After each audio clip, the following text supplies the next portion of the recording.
One of my favorite things to do is take neglected, well-used consoles and make them look and run like new again. Consoles like this 360 Slim, which has certainly seen some better days. I think with a bit of hard work and a little TLC, we can bring back a little bit of that lost luster.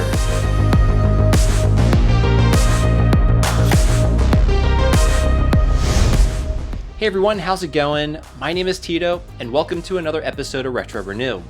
Today we'll be refurbing, repairing, and repasting this tired and old Xbox 360 Slim. And we'll even do a small upgrade to the console as well.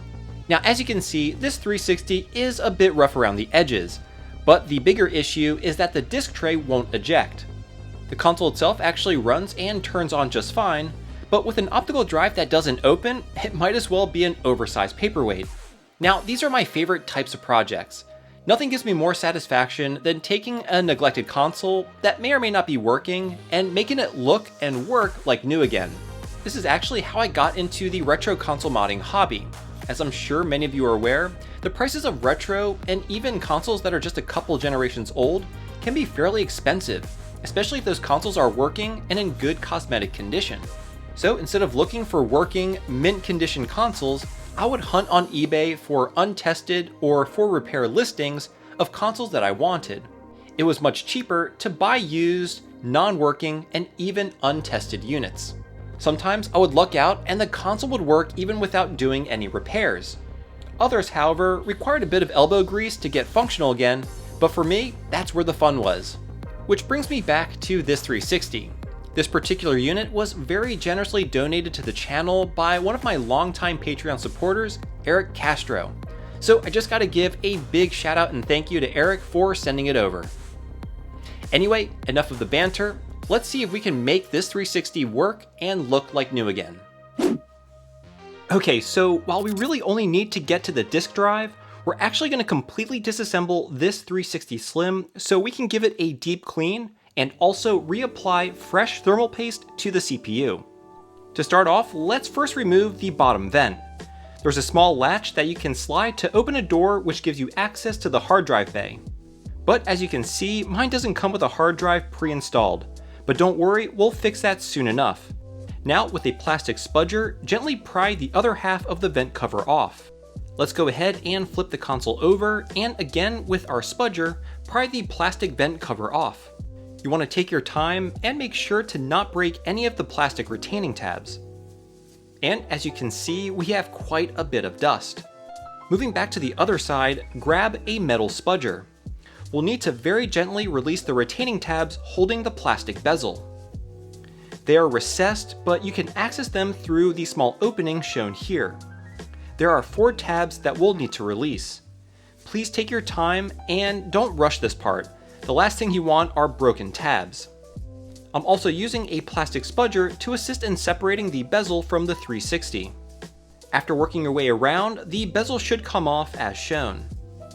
Now, with a T10 Torx bit, unfasten the screw securing the Wi-Fi card. Then gently pull it out. It's interesting, it looks like that it's connected to the 360 using a USB connector. Now again, with the metal spudger, gently release these 2 tabs. I'm inserting a plastic pick here to keep the 2 halves separated. Then I doused the warranty sticker in some IPA to loosen the adhesive. And then just lift the top half of the label off so that it is no longer adhered to the shell. I proceed to release the remaining tabs on this side of the console, again with my metal spudger. And then to keep the 2 halves separate, I stick a plastic spudger in between them. The last tab sits right behind the warranty sticker. I carefully pried it separate, taking care to not mar the plastic. With the 2 halves separate, we can finally remove the bottom shell. Next, we'll unfasten the 5 long T10 Torx screws which secure the upper shell to the opposite side. With all of them removed, you can flip the console over and lift off and remove the upper shell. This will then also release the 360's front panel, which is still connected to the console with a flat flex cable. To remove it, lift the clear blue retaining flap over the connector, then release the bail securing it. And you can set aside the front panel. Now let's move our attention to the optical drive. Remove both the cables connected to it, and then lift it out. If you'll notice here and here, you can see that the vibration isolation band has degraded and broken, so we'll address that later. Moving on, unfasten the two T8 Torx screws securing the RF module to the console, and with a spudger, carefully pry the board off. Next, flip the console over and locate the gold T10 Torx screw with the letter G next to it. Unfasten it and then flip the console back over. This will allow you to remove the fan shroud, which unsurprisingly is super dusty. Moving over to the hard drive connector, unfasten the single T10 Torx screw securing it to the caddy, and then set it aside. On the rear panel of the console, we need to unfasten another T10 Torx screw which secures the caddy to the 360's frame. Now that we have freed the hard drive caddy, go ahead and lift it out. Next, let's remove the cooling fan assembly. It's secured to the heatsink with two Phillips screws. Before removing the fan though, disconnect its cable from the motherboard. And then again, flip the console over. Remove the 6 T10 Torx screws around the perimeter. And then the 4 T9 Torx screws here which secure the heatsink to the console's frame. With the console right side up, lift off this retaining bracket. And then very carefully remove the motherboard from the midframe by lifting it up at an angle and then out as shown. Alright, now for the tricky part. We need to remove the X retaining bracket from the heatsink. Using a thin metal tool like this flathead bit on my screwdriver, gently pry off the clip. You want to be extra careful doing this, as any sudden move could cause damage to the motherboard. After removing the bracket, you can flip the motherboard back over and lift off the heatsink, exposing the old and dried out thermal paste. And here's a look at just how crusty and dusty the heatsink is. Now go ahead and remove all the remaining cables from the motherboard. With all the cables out, let's clean off all the old thermal paste from the CPU. I'm just using a Q-tip doused in IPA. I'll also occasionally use a Kimtech wipe to pick up some of the clumps of dried thermal paste. With the CPU nice and clean, let's grab the disk drive. To get it open, we need to remove the 4 Phillips screws on the bottom. And then we need to eject the tray as shown. Annoyingly, this foam gasket helps keep the two halves of the disk drive together, so we need to gently peel it off. Once it's been removed, we can take off the bottom casing. And then slide out the drive assembly from the top casing. So I couldn't really see any particular reason why the drive wasn't working, so let's go ahead and remove the tray. Lift here and then pull the tray out. It does look a bit dusty, but honestly, it's in overall pretty good condition, and the drive belt seems to be fine too. Anyway, now that everything is apart, let's head outside to blow off some of this dust. As you can see, there is quite a bit. I'm initially using some compressed air to get the majority of the dust and debris off.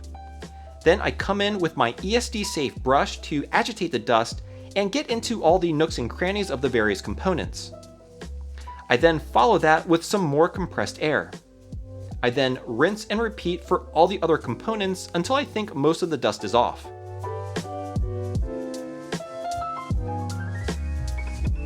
Now for some more cleaning fun, let's take care of all the case parts. For this, I like to use warm water, some soap, and an old toothbrush. Let the montage begin.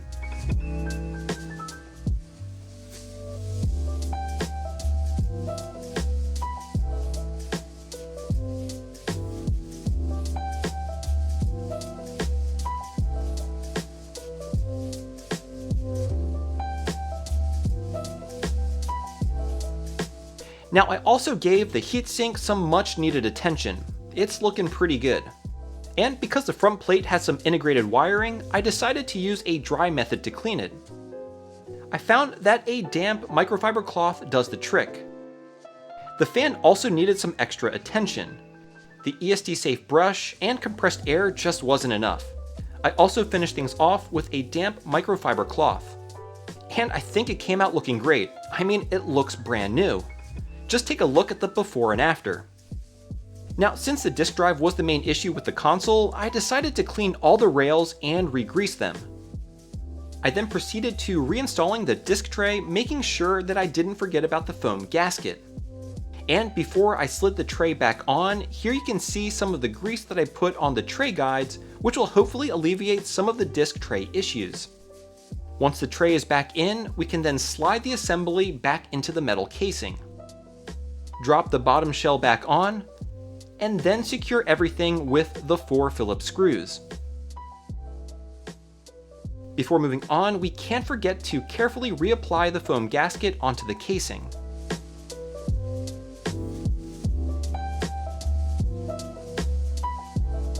Alright, now let's bring our attention back to the CPU. I'll be applying some Thermal Grizzly Cryonaut paste. This is my go-to thermal paste that I've been using for years. Watch as I apply the absolute perfect amount of paste to the CPU. Perfect. Now go ahead and drop on the heatsink, making sure that it is properly oriented. Then, while holding the heatsink down, flip the motherboard over. We now need to reattach the retaining bracket. Lay it down on one of the standoffs, but before proceeding, I found that placing a wooden block below the heatsink really helps make it easier to reinstall the bracket. Now, all you need to do is press the clip onto the pegs. It does take a bit of force, but again, the block underneath the heatsink provides a solid foundation to press down against. Awesome! Now that the heatsink is attached, all that's left to do is put it all back together in reverse.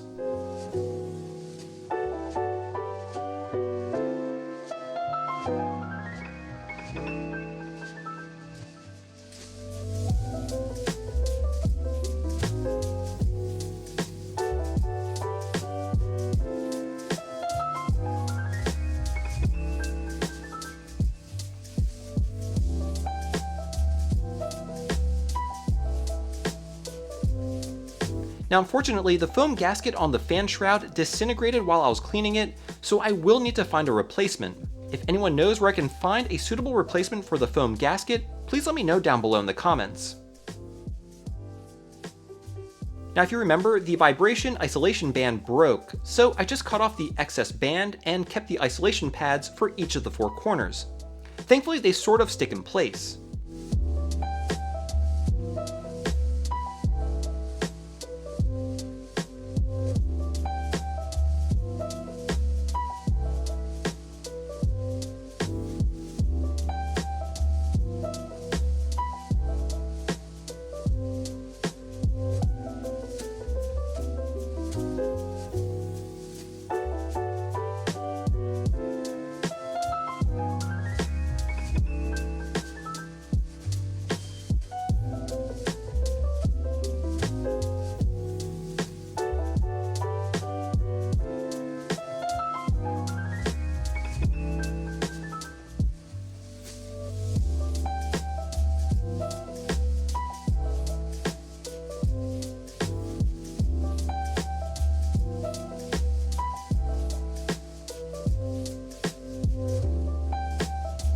And to finish things off, I like to use 303 aerospace on the outer shell. Not only does it add a nice matte sheen to the plastic, but it also hides some of the small scratches, protects it from damaging UV rays, and conditions the plastic. I really like that this doesn't leave a greasy, shiny residue. And actually on the 360, I think it just looks fantastic. Wow, this actually came out looking a lot better than I expected. Many of those small surface scratches and imperfections don't appear to be as visible anymore, thanks to the deep clean and the Aerospace 303 protectant, which really did a number to bring out the luster from the 360 Slim. But most importantly, the disk drive works like a charm. Now, I couldn't pinpoint the exact problem with the drive itself. It may have just needed some grease on the guide rails, or it could have just been knocked out of alignment. Either way, there's lots of consoles out there that may initially appear to be broken, like this 360, but in reality, it just needs a bit of TLC and some elbow grease to get working again. Now, earlier in the video, I did say I would do a small upgrade. Since this particular 360 didn't come with a hard drive, I went ahead and bought one. This one is a third-party 500GB hard drive, which is more than I need. I got it off Amazon, and I think for this project, it'll be more than sufficient. Now, with the console working again, I have to say I am rather enjoying it. This is my first Xbox 360, and now I'm able to play some of the exclusive titles that, as a PlayStation 3 fan, I never got to enjoy. One such title is Blue Dragon, which I remember vividly wanting to play back in the day. With character design by Akira Toriyama of Dragon Ball fame, and a musical score composed by an industry giant in Nobuo Uematsu, who made many timeless soundtracks of some of my favorite JRPGs. This seems like it will really be an awesome game. Another one that piqued my interest was Alan Wake, which at the time was a 360 exclusive. I'm actually really excited to dive deeper into the 360 library, so let me know if y'all have any recommendations for games I should check out by commenting them down below. So what did y'all think of this refurb? Did you enjoy this type of video? And if you did, what console should I fully disassemble and refurb next? Again, let me know your thoughts down below in the comments. Anyway, thank you all so much for watching, and I'll see you all next Thursday.